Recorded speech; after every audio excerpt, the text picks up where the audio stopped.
Hello, আজকে তোমাদের সঙ্গে একটা বেঙ্গলা ফ্লেভার 1 পাউন্ড কেকের ডেকোরেশন শেয়ার করছি।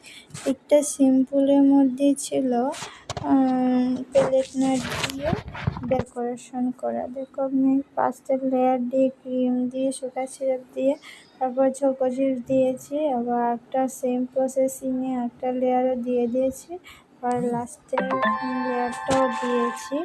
দেখো কীভাবে করছি, তোমরাও এভাবে করলে হট করে শিখে নিতে পারবে। দেখো আমার কমপ্লিট করা শেষ। এবং কিছু সময়ের জন্য ফ্রিজে সেট করে রাখবো। সেট করা হয়ে গেছে, এখন ফাইনাল ক্রিম দিয়ে কোটিং করছি। দেখো কীভাবে কোটিং করতে হয়।